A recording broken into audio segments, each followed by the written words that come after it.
L'actualité internationale, Israël l'a confirmé, à demi-mot en tout cas. Il a bien lancé plusieurs raids aériens ces dernières 48 heures. 2 frappes très exactement, ça s'est passé en Syrie à chaque fois.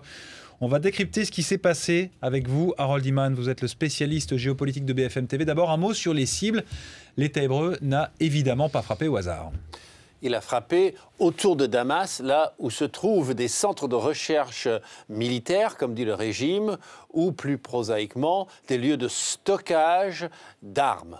Donc, à l'aéroport et de l'autre côté de Damas, non loin de la frontière libanaise, les frappes sont survenues vers 3 heures du matin, heure locale, et ont occasionné des explosions titanesques. C'était des mini champignons nucléaires presque, à voir les images d'amateurs. Et donc, il y a tout lieu de croire donc qu'il s'agissait de missiles. Alors, lesquels missiles seraient donc de fabrication iranienne, le modèle étant, on suppose, le missile Scud adapté.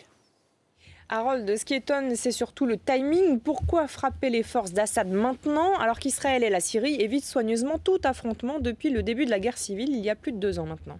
Effectivement, Israël et la Syrie ont évité de se faire la guerre depuis 35 ans, que ce ne sont que de petits échanges de tirs. Mais là, dans le cas qui nous intéresse, nous avons des missiles iraniens qui sont maintenant stockés à Damas pour être récupérés par le Hezbollah. Le Hezbollah, avec son drapeau ici, c'est une milice chiite qui est alliée de Bachar al-Assad et qui est même venue lui prêter main forte sur le théâtre intérieur de la Syrie et qui maintenant vient prendre possession, enfin ne pourra plus prendre possession effectivement de ces missiles Fateh, alors 110, ça c'est la fabrication iranienne d'un Scud adapté à de nouvelles performances. Harold Iman, on sait que Téhéran soutient Assad, comme le Hezbollah, mais l'intérêt pour l'Iran de réarmer le Hezbollah en ce moment, c'est quoi? Alors, pour comprendre Téhéran, il faut comprendre Jérusalem.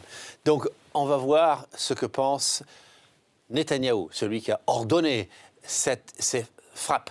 Donc, ça, c'est une ligne rouge. Il ne faut jamais que l'Iran le régime des Mollahs puisse avoir une bombe atomique et puisse avoir un missile pour le lancer sur Israël. Et deuxièmement, il ne faut jamais que le Hezbollah puisse lancer sur Israël. Ce ne seraient pas les mêmes missiles, bien sûr. Les Fateh 110 ne peuvent pas être équipés de nucléaire, mais autre chose, ça le pourrait. Donc, lui, il interdit ces 2 lignes rouges, mais voilà, dans l'esprit des Mollahs, ils s'attendent à ce qu'on vienne les bombarder, éliminer leur programme nucléaire, les Américains et les Israéliens. Donc ils se disent, bon, puisque c'est comme ça, on aura au moins le Hezbollah qui pourra frapper Israël. Ça sera une espèce de contre-attaque.